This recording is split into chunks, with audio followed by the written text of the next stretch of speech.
하나님이 당신의 일을 하실 때는 거의 사람들과 함께 하십니다.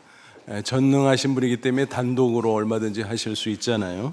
그럼에도 사람들을 사용하기를 기뻐하신다는 사실입니다. 구약 이스라엘의 출애굽 단독으로 할 수 있었어요. 그런데 모세를 사용하셨습니다. 예수님이 십자가 지실 때도 마찬가지 사람들을 동원하셨죠. 예를 들어서 예루살렘 성에 입성할 때 나귀를 제공한 사람이 있었습니다.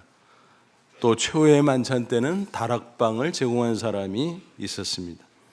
예수님이 십자가상에서 운명하신 후 장례를 치를 때는 빈 무덤을 제공한 아리마대 요셉도 있었습니다. 이런 식으로 하나님은 사람과 함께 일하십니다. 성탄 때도 마찬가지 여러 사람들이 참여했는데 동방박사들 또 베들레헴의 목자들 그 외에도 많은 사람들이 참여했죠. 그 중에서 가장 대표적인 사람은 두말할 필요 없이 마리아와 요셉일 것입니다. 대강절 절기에 오늘은 마리아와 요셉에 관해서 살펴보고자 합니다. 마리아는 혼자서 아마 성탄을 감당하기 어려웠을 것입니다. 그런데 옆에 요셉이 있었기에 능히 감당할 수 있었습니다. 한마디로 표현하면 두 사람은 성탄을 위한 환상의 콤비, 그렇게 말할 수 있습니다. 그들은 성탄을 맞이하기 위해서 고난도 많이 겪었지만 그와 비교할 수 없는 축복과 영광 얻었다는 사실입니다. 오늘 말씀을 통해서 우리도 둘이 함께하는 환상의 콤비를 이룰 수 있기를 바랍니다. 가정에서는 부부나 혹은 형제 자매 함께하기를 원합니다. 또 친구가 함께하기를 원합니다. 교회에서는 동역자와 성도가 함께하기를 원합니다. 또 곳곳에서 이렇게 둘이 함께하는 환상의 콤비가 많아지기를 바랍니다. 혼자서 신앙생활 잘하는 것도 귀하지만 함께할 때 시너지가 나타날 수 있다는 분명한 사실입니다. 아무쪼록 가정에서 교회에서 곳곳에서 환상의 콤비를 이루어 하나님의 놀라운 역사를 경험하시고 그 가운데 하나님의 축복과 영광을 누리는 저와 여러분 다 되시기를 주님의 이름으로 축원합니다. 본문은 마리아가 성령으로 잉태한 이후에 그 약혼자 요셉과 사이에 있었던 사건을 기록하고 있죠. 마리아는 마리아대로 또 요셉은 요셉대로 심한 갈등과 고민이 있었습니다. 바로 그때 하나님께서 천사를 보내주셨어요. 그래서 말씀을 주셨고 그로써 믿음을 심어 주셨습니다. 마침내 그들은 믿음으로 순종하고 믿음으로 헌신할 수 있었습니다. 그렇게 그들은 승리의 삶을 살아갈 수 있었던 것입니다. 그러면 먼저 하나님께서 왜 마리아와 요셉을 선택하셨는가 그 이유를 살펴보도록 하죠. 하나님의 아들을 이 세상에 보내기 위해서 요셉과 마리아 선택했는데 왜 하필이면 그랬을까? 이미 말씀드린 것처럼 전능하신 분이니까 뭐 그냥 단독으로 할 수 있잖아요. 그런데 왜 굳이 인간을 사용하셨을까? 그들 없이는 안 되는 걸까? 그랬다면 마리아도 요셉도 고민하지 않아도 됐을 거잖아요. 결론부터 말씀드리면 그들은 성탄을 위해서 꼭 필요한 사람들이었습니다. 하나님이 가지고 계신 비장의 카드요 최선이었습니다. 그 사연을 한번 살펴보죠. 마리아 요셉은 나사렛 산골 동네에 같이 살았습니다. 우리식으로 말하면 갑돌이와 갑순이쯤 되는 겁니다. 한 동네에 살면서 서로 사랑했고 결혼을 약속한 사이였습니다. 그런데 어느 날 천사가 마리아에게 찾아왔어요. 뭐라고 말씀하시는 거면 내가 하나님의 아들을 잉태해야 될 거다. 깜짝 놀랐죠. 그러나 천사를 통해서 하나님의 말씀을 들은 마리아가 받아들였고 잉태하게 되죠. 엎어지면 코달 때 사는 요셉, 그 약혼자에게 어떻게 숨길 수 있었겠습니까? 숨긴다고 한들 언제까지 숨길 수 있었겠습니까?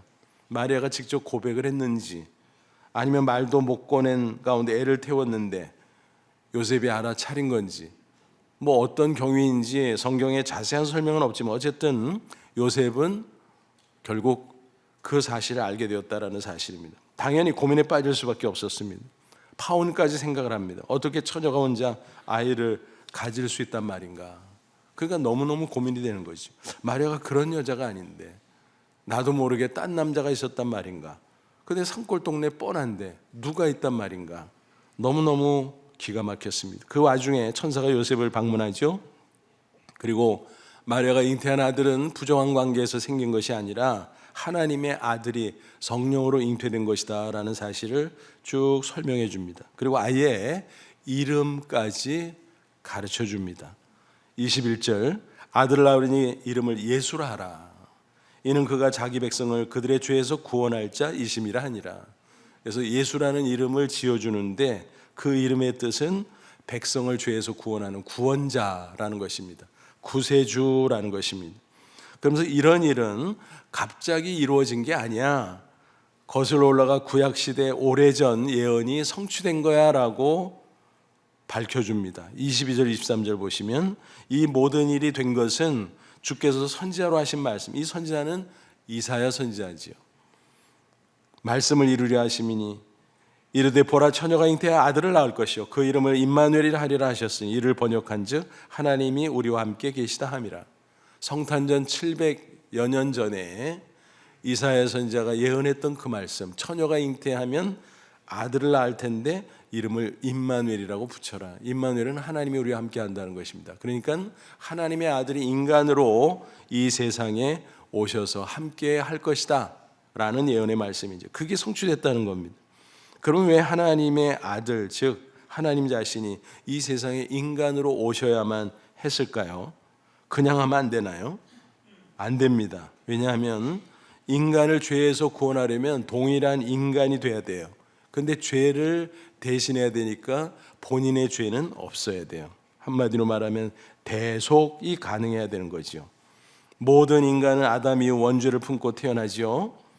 죄의 성향입니다. 그래서 원죄에 대해서 이런저런 말을 많이 하지만 가만히 관찰해 보면 그 어린 아기도 죄성이 있는 것을 우리가 발견할 수 있어요. 그게 원죄거든요.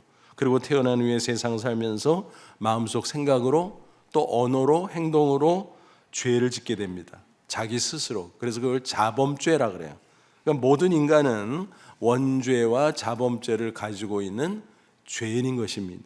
로마서 3장 10절 의인은 없나니 하나도 없다. 예외가 없다는 거예요. 단 한 명도.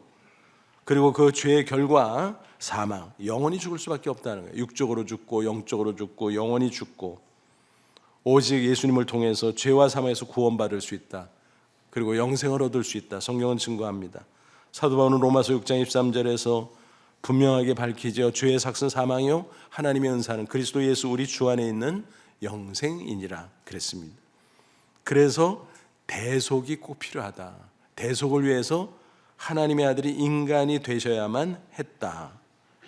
죄값을 치르는 유일한 방법은 피 흘려 죽는 것밖에 없습니다. 그래서 인간으로 오셔서 피 흘려 죽어야만 했다라는 것입니다.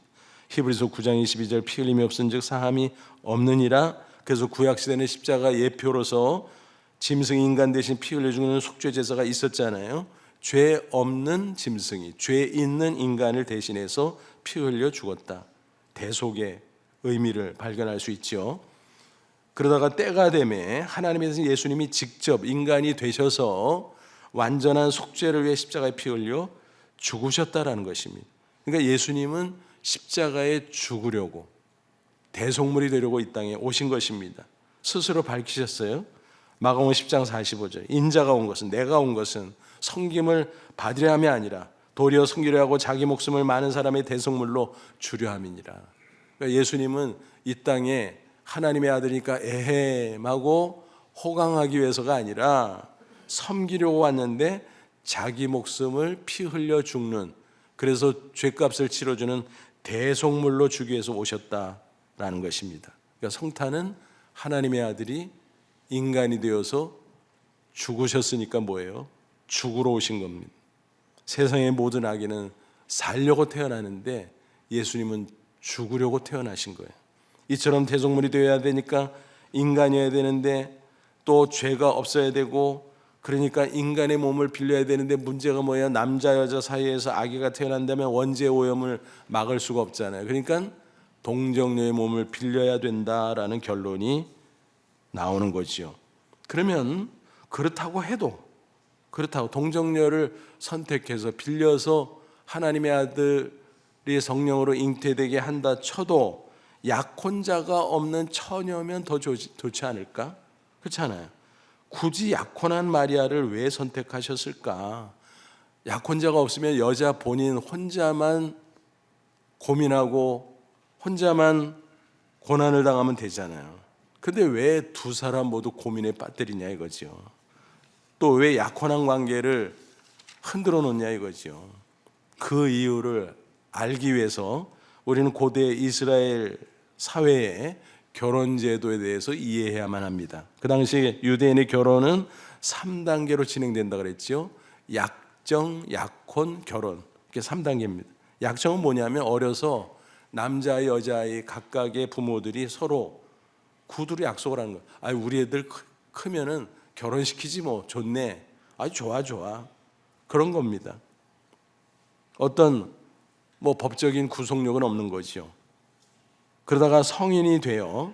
성인이라 그 당시에 뭐 10대지만 본인들의 의사를 물어봐요. 야, 너네들 어디서부터 잘 알잖아. 그리고 부모님들끼리 결혼시킨다 그랬는데 너희들도 할래? 괜찮아? 네. 너도? 네. 그러면 약혼을 합니다. 오늘날도 약혼은 잘 지켜야 되지만 그래도 더러 파혼이 되는 경우가 있잖아요. 하지만 유대인들에게 파혼이라고 하는 것은 상상하기 힘든 일이었습니다. 약혼 자체가 이미 법적인 구속력을 가지고 있었기 때문입니다. 약혼 기간은 약 1년 정도인데 그동안에는 타인과는 물론이고 본인들끼리도 절대 순결을 지켜야 됩니다. 만약 그것을 지키지 않으면 큰일 나죠. 간음죄로 동네 사람들에게 끌려나가서 돌에 맞아 죽임을 당할 수도 있습니다. 신명기 22장에 그 율법이 기록이 되어 있죠. 그러므로 그 당시 유대인 사회에서 약혼 상태에 있는 여인은 곧 뭐예요? 순결한 여인에 대한 보증이 된다는 것입니다. 이해가 되시나요? 그러니까 약혼한 처녀 그러면 순결한 여자 다 보증을 할 수 있어. 뭐 그런 겁니다. 그러니까 마리아가 그런 상태였던 거예요. 그냥 일반 처녀는 몰라요. 순결한지 만지 뭐 몰라요. 근데 약혼한 처녀는 그 양쪽 집안에서 또 동네에서 다 인정하는 거기 때문에 순결한 여인의 표상이다라는 것입니다. 바로 그 시기에 마리아를 하나님이 선택한 겁니다. 절묘한 선택이죠. 또 한 가지 중요한 사실이 있어요. 만약 마리아가 혼자서 아이를 낳으면 어떻게 되나요? 마리아는 미혼모가 되죠. 예수님은 사생아가 되죠. 모양새가 영 안 좋죠. 또 약혼 상태이기 때문에 아직 동거하지 않았어도 법적으로 요셉과 또 마리아가 함께 할 수 있어요. 이제 결혼 단계로 넘어가면 되니까. 그러면 예수님이 태어나도 괜찮습니다. 법적으로 요셉의 아들이 되는 겁니다. 그리고 그 가문의 일원이 되는 거죠. 이렇게 해서 예수님이 요셉의 족보에 들어갔고 그 족보를 따져보니까 아브라함의 족보요, 다윗의 족보요, 메시아의 족보다라는 것입니다. 마태복음 1장 1절 16절 아브라함과 다윗의 후손 예수 그리스도의 계보 족보라. 마태복음 1장에 쭉 나오잖아요. 아브라함이 이삭을 낳고 이삭이 야곱을 낳고 쭉 내려가서 16절 야곱, 여기 다른 야곱이죠. 야곱은 마리아의 남편 요셉을 낳았으니 족보대로 하면 요셉이 누구를 낳았다 그래야 되는데 그게 안 나오고 마리아에게서 그리스도라 칭하는 예수가 나시니라. 족보를 이렇게 기록함으로 요셉과 예수님 사이에는 혈연 관계가 없다. 혈연 관계는 마리아하고만 있다라는 것을 분명하게 지적하고 있습니다. 그러니까 하나님의 선택은 절묘하고 아주 탁월했습니다. 이처럼 하나님의 입장에서 보면 마리아와 요셉을 선택한 것 최선이었습니다. 물론 당사자들 입장에서는 정말 어렵고 어려운 일이었지요. 무엇보다 처음에 믿어지지가 않았어요. 그게 제일 큰 문제였을 것입니다. 그렇잖아요. 마리아가 내가 처녀인데 어떻게 내가 아이를 갖습니까? 도저히 이해할 수 없습니다. 말이 안 됩니다라고 천사에게 처음에는 이의를 제기하잖아요. 또 요셉도 아니 내 약혼녀 마리아가 임신했는데 도대체 무슨 일이 있었지? 딴 남자가 있었나? 그걸 하나님의 아들이라고 어떻게 믿고 인정할 수 있었겠습니까? 그게 그들에게 있어서 가장 큰 문제였습니다. 하지만 하나님께서 천사를 동원해서 말씀을 주셨고 그들에게 믿음을 심어주셨고 결국 그들은 믿음으로 순종하고 믿음으로 자기 자신을 헌신할 수 있었다라는 것입니다. 이게 바로 마리아와 요셉의 훌륭한 점입니다. 물론 하나님께서 말씀으로 천사로 도와주셨지만 그래도 그 가운데 믿음으로 반응하고 순종하고 헌신했다는 것은 정말 훌륭한 모습이 아닐 수 없지. 먼저 마리아의 모습을 보세요. 18절 예수 그리스도의 나심이 이러하니라 그의 어머니 마리아가 요셉과 약혼하고 동거하기 전에 이미 말씀드렸어요. 그런 상황에서 성령으로 잉태된 것이 나타났더니 요셉의 고민은 이때부터 시작이 됐습니다. 하지만 마리아는 그 전에 먼저 고민을 했죠. 천사의 방문을 받으면서 나에게 그런 일이 어떻게 일어날 수 있습니까? 그러나 천사가 쭉 설명하죠. 하나님이 전능하잖아. 전능하신 하나님이 하시지 못할 일이 뭐가 있겠어. 성령의 능력으로 가능한 거야. 하나님이 너를 쓰시려고 해. 쭉 설명을 해줍니다. 그래서 이 천사의 방문과 그녀를 통한 잉태의 소식을 가르쳐 준 것을 흔히 수태고지라고 말하지요. 처음에는 청천벽력이었습니다. 가능하지도 않지만 만약 그런 일이 벌어진다면 인생 파탄이죠. 결혼 날짜 손꼽아 기다리던 처녀에게 이게 무슨 날벼락입니까? 파혼당할 수도 있어요. 미혼모가 될 수도 있어요. 돌에 맞아 죽임을 당할 수도 있어요. 생각하면 생각할수록 기가 막히죠. 부모님과 가족들은 또 어째요? 별의별 생각이 다 들었을 것입니다. 그런데 천사가 설명해 주는 것이 믿어지는 거예요. 맞아. 하나님이 전능하니까 가능하겠지. 하나님이 나같이 천한 여자를 쓰시겠다고? 그렇다면 내가 나 자신 하나님 앞에 헌신해야지. 결단하게 됩니다. 누가복음 1장 38절 마리아가 이르되 주의 여종이오니 말씀대로 내게 이루어지다 하며 천사가 떠나가니라. 그래서 잉태하게 됐다는 거예요.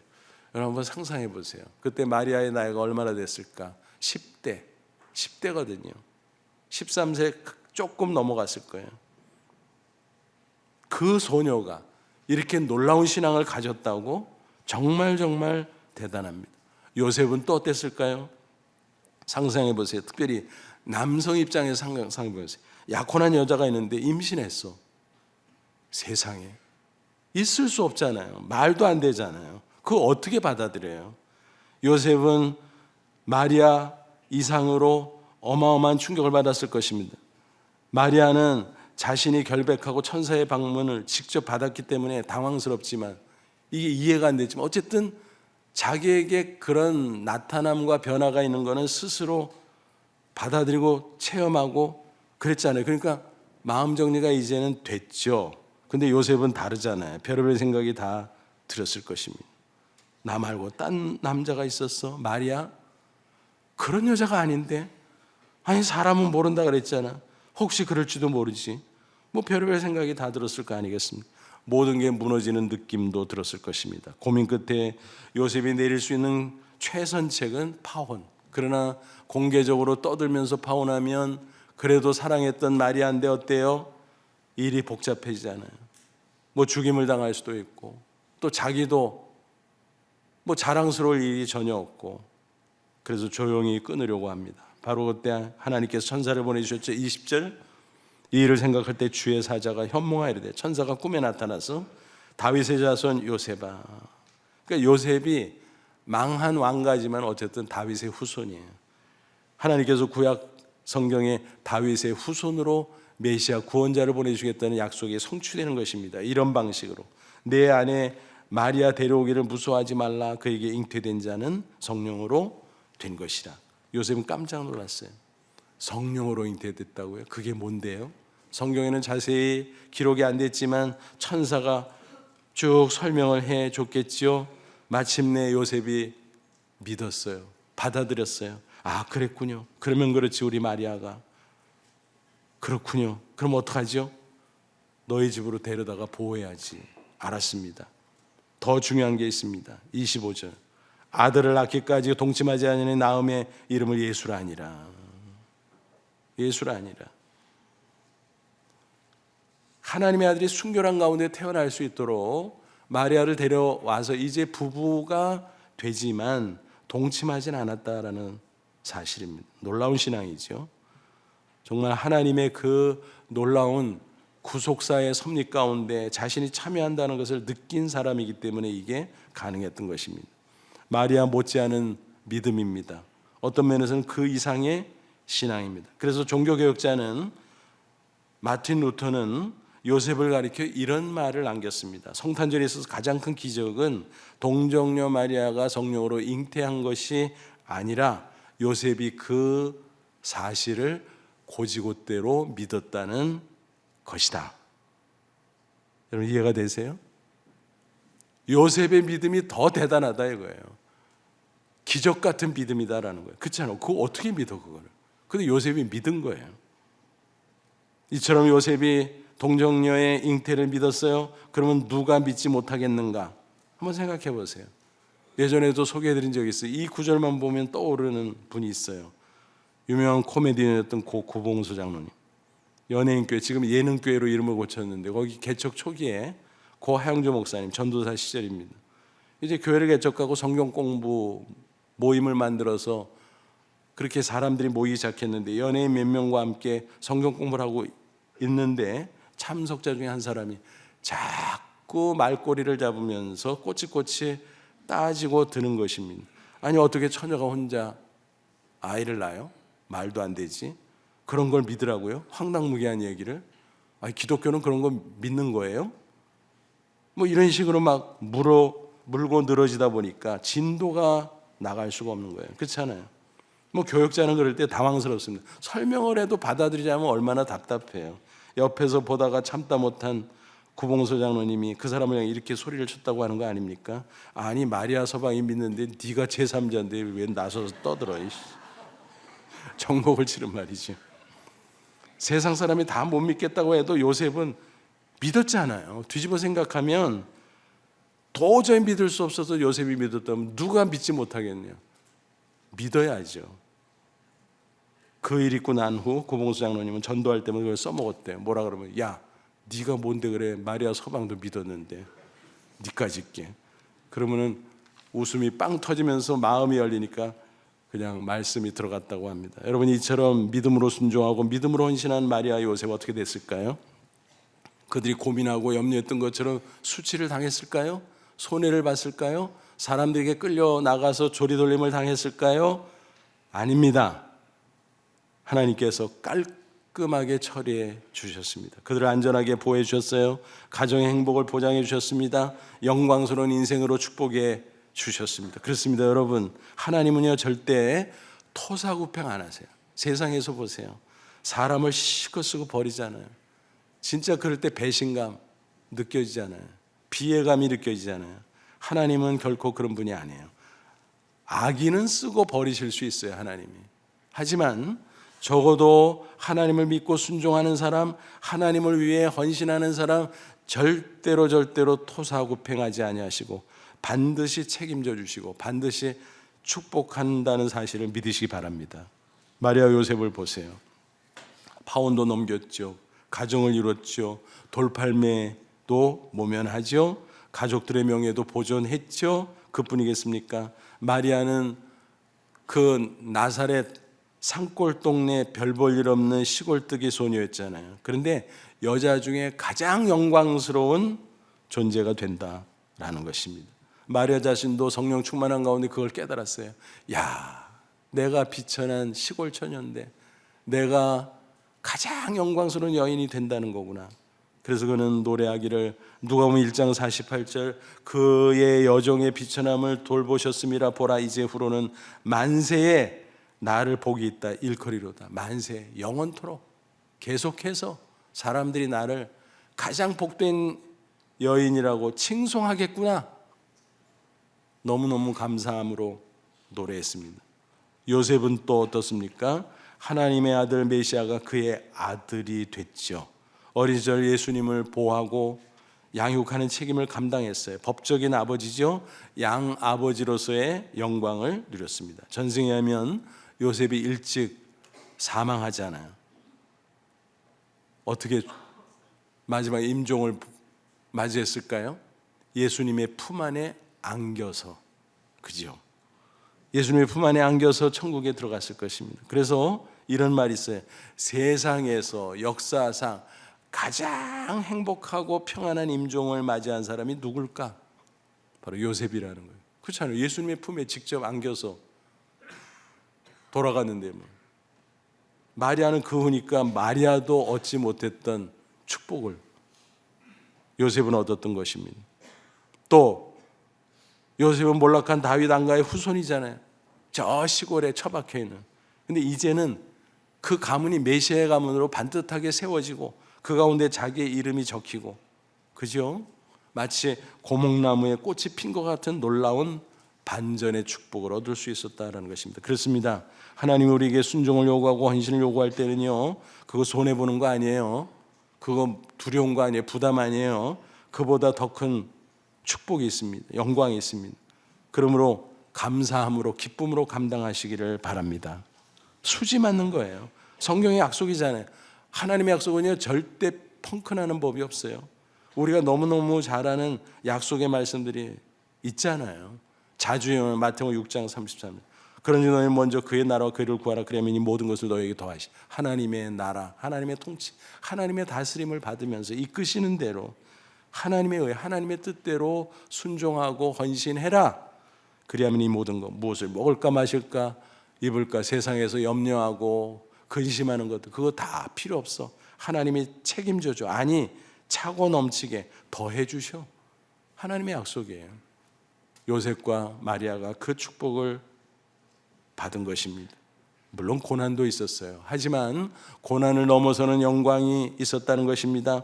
로마서 8장 17, 18절을 사도 바울이 증거합니다. 자녀면 또한 상속자고 하나님의 상속자요 그리스도와 함께한 상속자니 우리가 그와 함께 영광을 받게 고난도 함께 받아야 될 것이라. 무슨 얘기예요?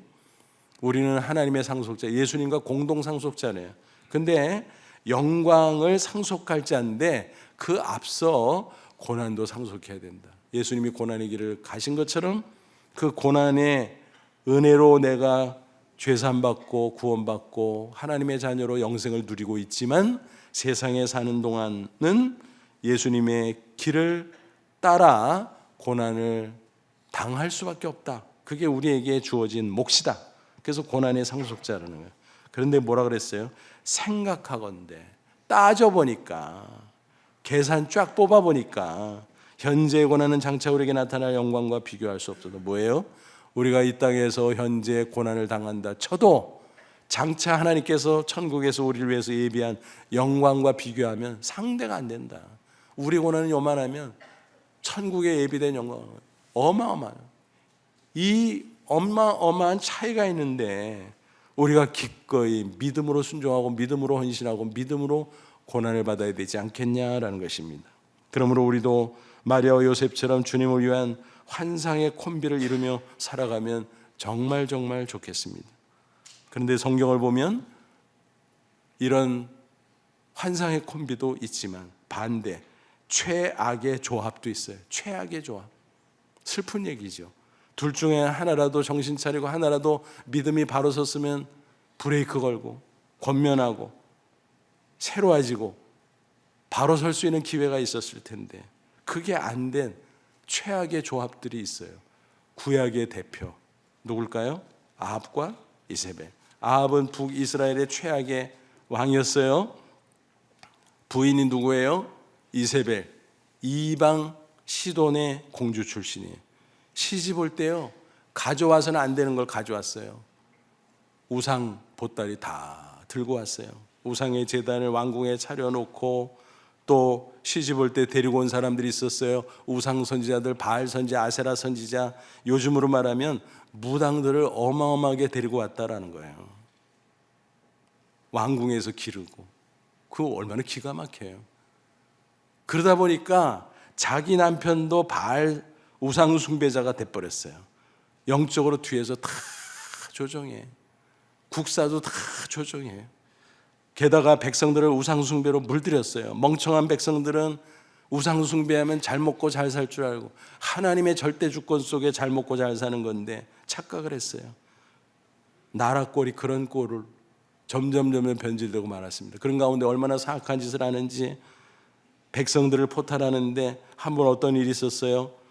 평범한 선량한 백성이었던 나봇, 그 포도원이 탐이나 그걸 뺏으려고 거짓 고발자들을 세워가지고 없는 죄 뒤집어 씌워가지고 처형을 하죠.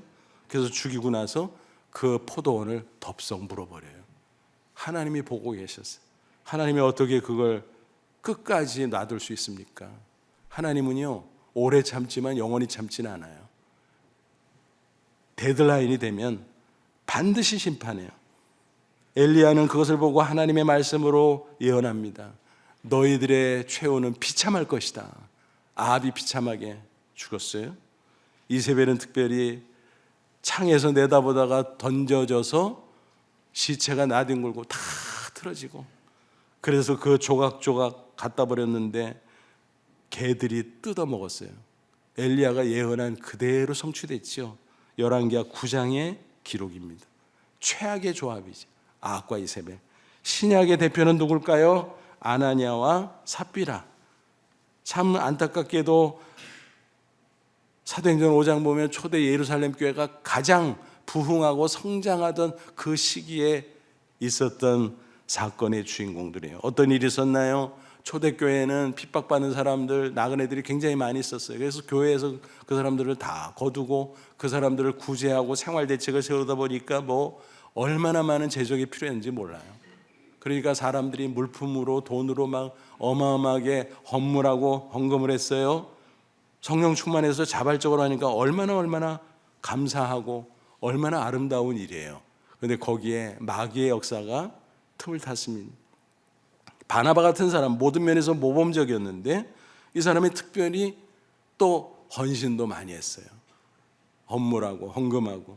근데 그게 부러웠나 봐요. 왜냐하면 성도들이 아이고 바나바는 너무 귀해. 이런 것도 하고 저런 것도 하고 또 저런 것도 하고 저런 것도 하고. 그러니까 그게 부러웠나 봐요. 그럼 자기도 순수하게 하면 되는데 하기는 해야 되겠는데 아까운 생각이 들었어요. 그래서 땅을 팔아가지고 일부는 숨겨두고 나머지만 갖다가 헌금이라고 바쳤어요. 근데 베드로가 성령 충만한 가운데 그걸 꿰뚫어 봤어요. 이게 다야? 다 안 돼요. 뭐가 다야? 누가 하래? 하지 마 차라리. 왜 성령을 속여? 지금 성령의 역사가 막 엄청나게 일어나는 이 초대 예루살렘 교회를 더럽히려고 그래? 누룩 같은 그 죄악을 퍼지게 하려고 그래? 그래서 저주에서 즉사하죠. 너무너무 슬픈 일이었습니다. 그런데 삽비라가 이 아나니아의 시신을 처리하고 사람들이 돌아오기도 전에 와서 베드로가 묻기를 다야? 다인데요? 시침이 뚝 떼고 대답합니다. 그래? 그럼 할 수 없지. 또 삽비라가 죽임을 당합니다. 여러분, 헌금하다 죽임을 당한 부부 얼마나 슬픈 얘기예요. 누가 해래? 하지 말지.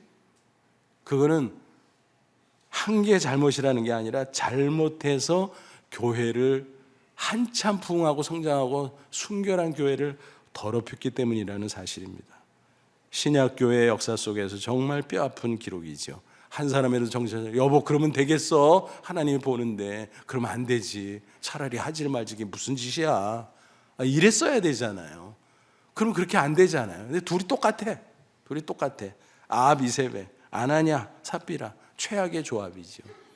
그래서 우리가 개인적으로도 잘해야 되지만 가정 안에서 둘이 가족들이 잘해야 돼요. 교회도 각자가 잘해야 되지만 다 목회자도 성도와 성도도 목회자와 목회자 동역자들도 다 서로 잘하고 서로 격려하고 서로 세워주고 또 잘못된 게 있으면 잘 권면하고 그런 것이 중요하다. 그게 바로 환상의 콤비인 거예요.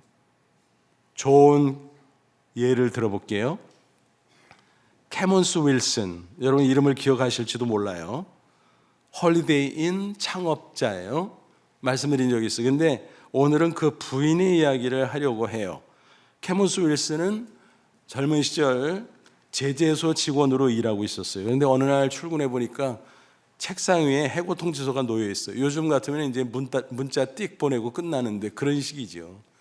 사람이 만나서 수고했다고 등도 두드려주고 아유 회사가 어려워서 이렇게 됐으니까 미안하다고 이래야 되잖아요. 근데 문자 띡 하는 것처럼 해고 통지서 책상 위에다 딱 놓고 아무도 나타나지 않고 그 얼마나 기가 막혀요. 배신감에 치를 떨었습니다. 내가 회사를 위해서 얼마나 오랜 세월 충성했는데 이게 뭐지? 그래서 보복하고 싶었어요. 그 제재소 옆에 제재소를 차리고 싶었어. 근데 돈이 없어. 그래가지고 못하겠고 얼마나 우라가 치밀어요. 그래가지고 도저히 집에서 답답해서 있을 수가 없어서 가출을 했어요. 한참 돌아다니다가 집에 들어왔는데 좀 이제 마음 정리했나 싶었는데 아내에게 뭐라고 말하는 거 하면은 나 죽고 싶어. 여러분, 남편이 그럴 때 그 아내의 마음이 얼마나 기가 막히겠어요. 아니, 마음 정리하고 돌아왔을 줄 알았는데 죽고 싶다니. 그러면서 이것저것 해보려고 해도 되는 게 하나도 없고 나 죽고 싶어. 그때 아내가 정색을 합니다. 여보, 다 해봤다고? 뭘 다 해봤어? 하나님 앞에 기도해봤어? 하나님 앞에 앞날을 안내해달라고, 인도해달라고 여쭤봤어? 안 해봤잖아. 그것도 안 해보고 왜 그래? 정신 좀 차려. 캐먼스 윌슨은 가만 생각해보니까 맞아. 내가 그걸 안 했네. 내가 너무너무 화가 나서 그걸 안 했어. 여보 미안해. 우리 같이 기도하자. 그러고서 기도하는 가운데 마음을 새롭게 하면서 사업을 시작하려고 했는데 가만 보니까 건축업을 하면 좋을 것 같아요. 그래서 돈은 없으니까 집을 담보로 잡혀서 좀 대출 받아서 작게 시작을 했어요. 그러다가 한 번은 가족 여행을 갈 기회가 있었어요. 여행하다 보니까 묵을 데가 있어야 되잖아요. 그래서 호텔이라고 찾아갔는데 너무 지저분하고 비싸고 아주 비싼 데는 형편에서 갈 수가 없고, 그래서 무슨 생각을 했냐면 요즘식으로 말하면 가성비 좋은 호텔을 세우면 얼마나 좋을까. 가격도 적정하고 깨끗하고 편리하고 좋고, 그래서 탄생한 것이 홀리데이 인 호텔인 것입니다. 1952년 멤피스에 1호점을 오픈했는데 너무너무 잘 되는 거예요. 그래서 2호점, 3호점, 그래서 100호점까지 자작했는데 이제는 감당이 안 돼서 체인점으로 바꿔서 미국 전역으로 그리고 전 세계로 퍼져나가게 된 게 오늘날 홀리데이 인으로 이어져 오게 됐다는 것입니다. 그는 그렇게 크게 성공했고 신앙 안에서 또 자선사업, 선교사업에도 많은 헌신을 할 수 있었습니다. 여러분, 그때 부인도 맞아 그냥 되는 일도 없고 막 옆에서 바가지나 긁고 막 부정적인 얘기나 하고 그럼 같이 망하는 거예요. 그래, 한 사람이라도 신앙으로 격려하고 또 한 사람은 그 말을 고깝게 듣지 않고 달게 받고 둘이 한 마음으로 기도하고 한 마음으로 나아갈 때 그런 놀라운 승리의 주인공이 된 줄로 믿습니다. 또 19세기 영국의 사역자 중에서 찰스 스펄전과 조지 밀러가 있어요. 동시대를 살았던 걸출한 사역자들이에요. 찰스 스펄전은 설교 황태자, 조지 밀러는 고아의 아버지죠. 재미있는 일화가 있어요. 스펄전이 부흥회를 쭉 인도하고 그 강사비 받은 걸 이렇게 모으다 보니까 300파운드가 됐어. 꽤 되는 액수였어요. 그래서 이걸 어떻게 써야 되나. 그리고 뿌듯한 마음으로 있는데 기도 중에 하나님이 음성을 주니 조지 밀러 갖다 줘라. 근데 아까운 생각, 이거 내가 얼마나 힘들게 목이 터져라고 설교해가지고 받은 강사비인데, 근데 또 기도하는데 조지 밀러에게 갖다 줘라. 이게 무슨 돈인데? 근데 또 기도할 때 조지 밀러에게 갖다 줘라 그러는 거예요. 그걸 또 어떻게 거스려요? 기도할 때마다 하나님 음성으로 들려주는데. 그래서 그걸 정리해가지고 들고 찾아갔어요. 근데 가보니까 안 보이는 거예요, 이 사람이. 그래서 어디 갔어 그러는데 보니까 기도실에서 소리가 새어나오는데 조지 밀러의 목소리예요. 그래서 기도하고 있구나. 그리고 귀를 기울여 보니까 하나님, 고아들을 양육하느라고 너무 힘듭니다. 이번에 300파운드가 꼭 필요하네요. 돈 좀 주세요. 그 얘기를 듣고 여기서 기도해서 하나님이 이렇게 응답하셨구만. 그리고 그걸 주고 오면서 두 마음이 들었습니다. 좀 약이 올랐어요. 조지 밀러는 기도만 해가지고 그냥 앉아서 300파운드 받고 나는 여기저기 돌아다니면서 목이 터져라고 외치고서 300파운드 받고 이게 뭐야. 근데 그때 무릎을 탁 쳤습니다. 그렇지. 기도가 최고지. 그래서 그 이후로 스펄전도 기도를 많이 하는 설교자가 되었다는 이야기입니다.